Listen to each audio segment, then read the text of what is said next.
Innal hamdalillah nahmaduhu wa nasta'inuhu wa nastaghfiruh wa natubu ilayhi wa na'udzu billahi min shururi anfusina wa sayyiati a'malina. Man yahdihillah fala mudilla lahu wa man yudlil fala hadiya lahu. Ashhadu an la ilaha illallah wahdahu la syarika lahu wa ashhadu anna Muhammadan abduhu wa rasuluh. Allahumma salli wa sallim wa barik ala abdika wa rasulika Muhammad wa ala alihi wa sahbihi wa sallama tasliman katsira ila yaumiddin. Amma ba'd, fa inna asdaqal hadithi kitabullah wa khairal hadyi hadyu Muhammadin sallallahu alaihi wasallam wa syarral umuri muhdatsatuha wa kullu muhdatsatin bid'ah wa kullu bid'atin dhalalah wa kullu dhalalatin finnar. Jamaah sidang Jumat kaum muslimin yang semoga dirahmati Allah Subhanahu wa taala. Pertama-tama khatib berwasiat kepada diri khatib pribadi dan kepada para hadirin sidang Jumat yang semoga dirahmati Allah Subhanahu wa taala agar kiranya selalu meningkatkan keimanan, ketakwaan kita kepada Allah Subhanahu wa taala dengan sebenar-benarnya, yakni dengan menjalankan perintahnya dan menjauhi segala yang dilarang, karena ini adalah modal utama seorang hamba berjumpa kelak dengan Rabb-Nya. Allah Azza wa Jal mengingatkan kita semua dalam firman-Nya, wa tazawwadu fa inna khairaz zadit taqwa. Berbekalah kalian karena sebaik-baik bekal adalah takwa. Salawat serta salam kita haturkan kepada Nabi kita Muhammad sallallahu alaihi wasallam, kepada keluarganya, kepada para sahabatnya, dan yang setia meniti di atas sunnahnya hingga hari kiamat kelak. Allahumma amin.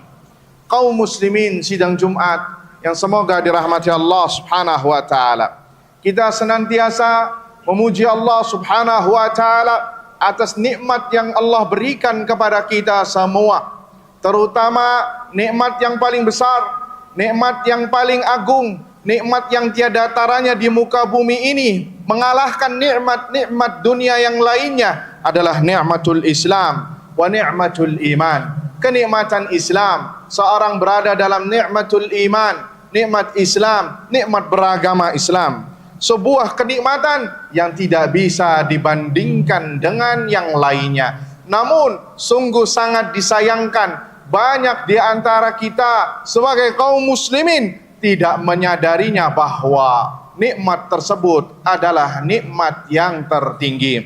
Syekhul Islam Taimiyah rahimahullahu ta'ala pernah memaparkan, dalam kehidupan dunia ini ada sebuah nikmat. Nikmat tersebut setara dengan nikmat surga. Dalam riwayat lain dikatakan bahwa seorang hamba tidak bisa memasuki nikmat surga Allah di akhirat sebelum dia mencicipi manisnya surga Allah di dunia, yaitu nikmatul iman wa nikmatul Islam. Oleh karenanya maka kaum muslimin sidang Jumat yang semoga dirahmati Allah Subhanahu wa taala, para nabi dan para rasul alaihi mussalatu wassalam yang mengetahui hakikat nikmat ini, mereka berdoa kepada Allah Azza wa Jal, meminta dan merengek agar diwafatkan dalam keadaan Islam. Sebut saja doa Nabi Yusuf alaihi salatu wassalam yang diabadikan oleh Allah Subhanahu wa taala dalam firman-Nya di dalam Al-Qur'an.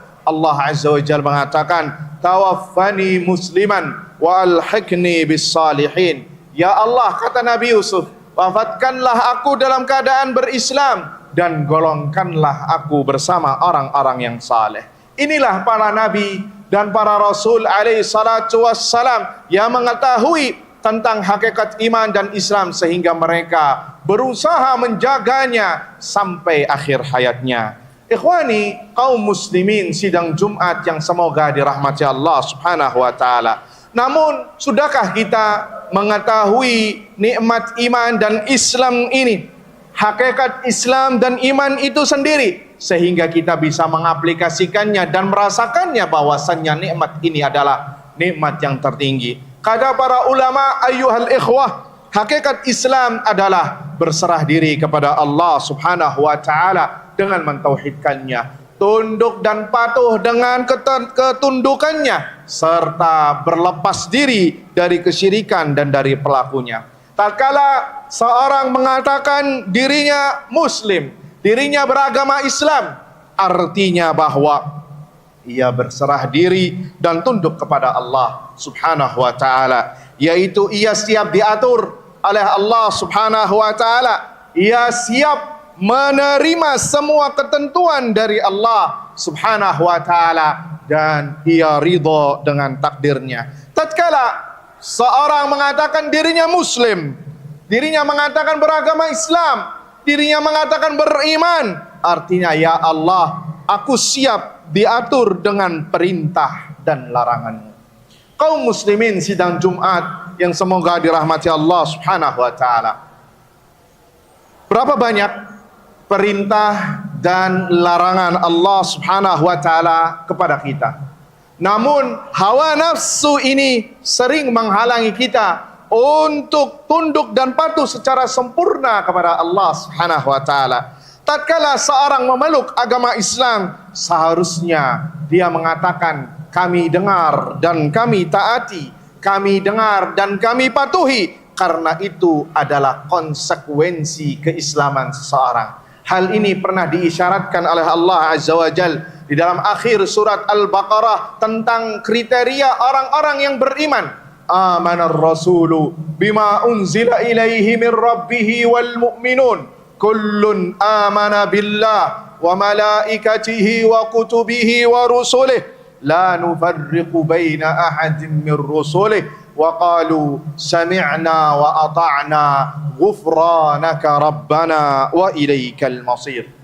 Kata Allah Azza wa Jal menceritakan tentang Rasul dan para sahabatnya. Rasul telah beriman kepada Al-Quran yang diturunkan kepadanya dari Tuhannya, dan begitu juga orang-orang yang beriman kepada Allah, kepada malaikatnya, kepada kitab-kitabnya, dan kepada rasul-rasulnya. Kemudian mereka mengatakan, kami tidak membeda-bedakan antara seorang rasul dengan yang lainnya, sambil mengatakan sami'na wa ata'na, kami dengar dan kami taati. Ya Allah, ampunilah kami, dan sesungguhnya kepadamulah kami akan kembali.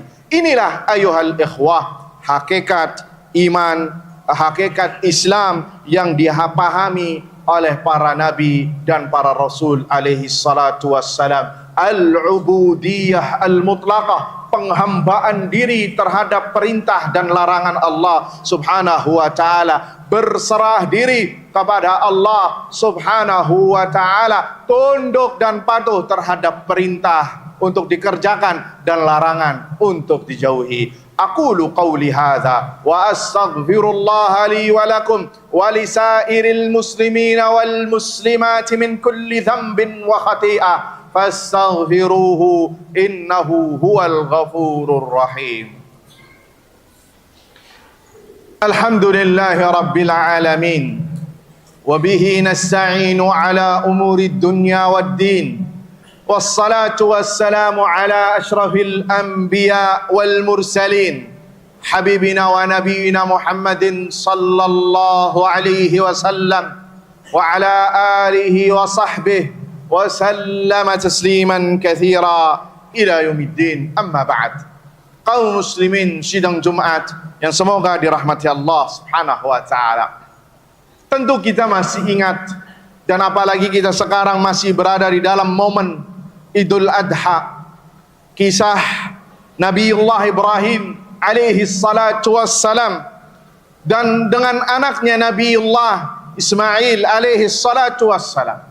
Beliau Nabiullah Ibrahim alaihi salatu wassalam telah mempraktikkan arti keislaman yang sesungguhnya, telah mempraktikkan ketundukan dan berserah diri kepada Allah Subhanahu wa taala. Allah Subhanahu wa taala mengujinya dengan memerintahkan agar ia menyembelih anaknya Ismail alaihi salatu wassalam, anak saleh yang ia dapati setelah lamanya masa penantian. Hal ini diabadikan oleh Allah Subhanahu wa taala dalam surat As-Saffat ayat 102. Allah Azza wa Jalla menceritakan tentang Nabiullah Ibrahim berkata kepada Nabiullah Ismail, inni ara fil manami anni azbahuk fanzur madza tara. Wahai anakku, sesungguhnya aku melihat di dalam mimpiku, dan mimpinya para nabi dan para rasul adalah wahyu dari Allah Azza wa Jalla. Sesungguhnya aku melihat di dalam mimpiku aku menyembelihmu. Fanzur madza tara. Lantas bagaimana menurutmu? Lihat jawaban seorang anak yang saleh, anak yang muslim, yang berserah diri kepada Allah Subhanahu wa taala. Qala ya abati fa'al ma tu'mar satajiduni insyaallahu minas sabirin. Wahai ayahandaku, kerjakanlah apa yang Allah perintahkan kepadamu, kelak engkau akan mendapatiku termasuk orang-orang yang bersabar. Inilah ayuhal ikhwah, contoh keislaman seorang bapak dan anak yang tunduk dan patuh terhadap perintah Allah Subhanahu wa taala dengan ketundukan yang hakiki.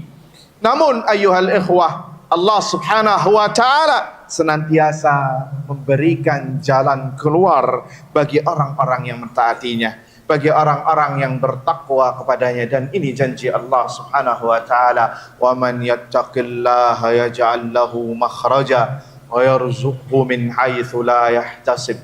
Barang siapa yang bertakwa kepada Allah Azza wa Jal, maka Allah berikan solusi di setiap urusannya, dan akan diberi jalan, dan akan diberikan rizki dari jalan yang tidak disangka-sangka. Allah berikan solusi kepada Nabiullah Ibrahim tatkala melihat kejujuran, kesungguhan terhadap perintah Allah Subhanahu wa taala. Allah berfirman, wa fadainahu bidzibhin azim. Kami tebus anak tersebut dengan seekor sembelihan yang besar. Kaum muslimin sidang Jumat yang semoga dirahmati Allah Subhanahu wa taala. Kisah Nabiullah Ibrahim alaihi salatu wassalam dan anaknya Nabiullah Ismail alaihi salatu wassalam itu benar-benar menjadikan kepada kita semua menjadi parameter bagi kita semua, menjadi barometer tentang keislaman kita, tentang ketundukan kita kepada Allah Subhanahu wa taala. Sudah sejauh mana keislaman kita? Sudah sejauh manakah ketundukan kita terhadap perintah dan larangan Allah Subhanahu wa taala? Sampai manakah keislaman kita, ketundukan dan kepatuhan kita kepada Allah Subhanahu wa taala? Sejauh mana semangat kita dalam meraih perintah Allah Azza wa Jal, mengaplikasikan perintah Allah Subhanahu wa taala dan menjauhi larangan Allah Subhanahu wa taala. Ini seharusnya menjadi acuan kita. Tidak hanya semua mengatakan kami muslim, kami beriman, kami mukmin. Semua orang bisa mengatakannya, tapi butuh yang namanya aplikasi. Butuh yang dinamakan sebagai orang yang beriman secara sejati, berislam secara sejati. Dan Allah Subhanahu wa taala sudah memberikan acuannya di dalam Al-Qur'an bagaimana seorang itu bisa dikatakan muslim sejati, mukmin sejati. Allah Azza wa Jalla berfirman dalam surah An-Nisa ayat 65, dan ini kita tutup. Allah mengatakan, fala wa rabbika la yu'minun hatta yuhaqqimuka fima syajara bainahum thumma la yajidu fi anfusihim haraja mimma qadaita wa yusallimu taslima. Apa kata Allah Azza wa Jalla? Ini kriteria seorang muslim sejati yang tunduk dan patuh kepada Allah Subhanahu wa taala. Maka demi Tuhanmu, wahai Muhammad, mereka pada hakikatnya tidak beriman. Tidak beriman hingga mereka menjadikanmu sebagai hakim terhadap perkara yang mereka perselisihkan. Kemudian mereka tidak merasa dalam hati mereka sesuatu keberatan terhadap putusan yang engkau berikan kepadanya, dan mereka menerima dengan sepenuhnya. Ada 3 hal seorang dikatakan muslim sejati, muslim yang baik, yang berkualitas, kata Allah, menjadikan perintah Allah dan Rasulnya sebagai acuan pertama.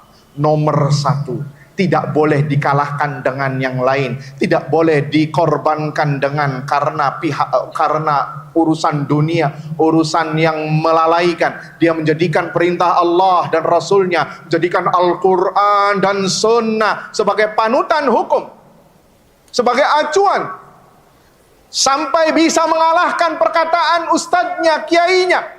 Kalau zaman sekarang, kalau dikatakan kepadanya qala Allah wa qala Rasul, firman Allah dan sabda Nabi, hadis Nabi, namun kan kata ustadz saya seperti ini, kata kiai saya seperti ini. Perkataan manusia mengalahkan perkataan Allah, perkataan manusia sampai berani mengalahkan perkataan Nabi Sallallahu Alaihi Wasallam. Apakah ini seorang muslim sejati?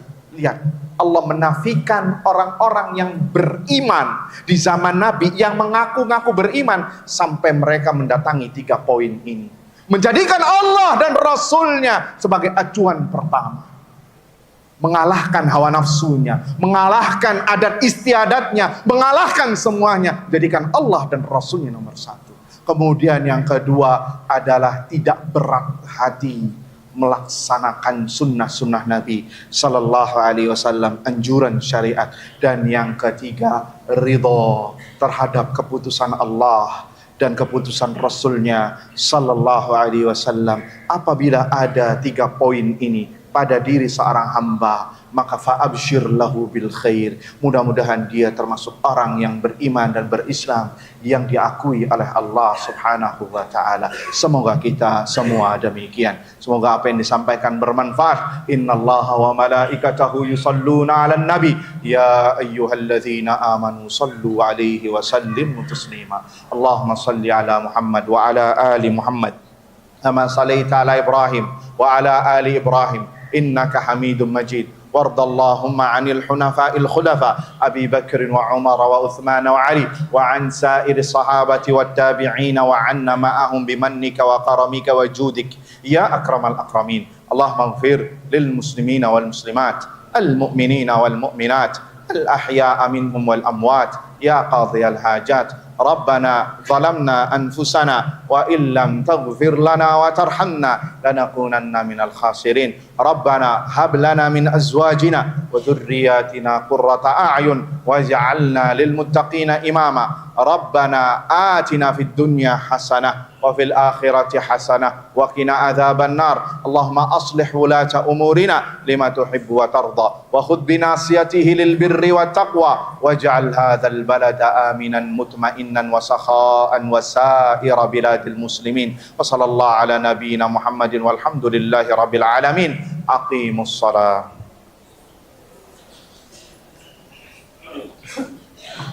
الله أكبر.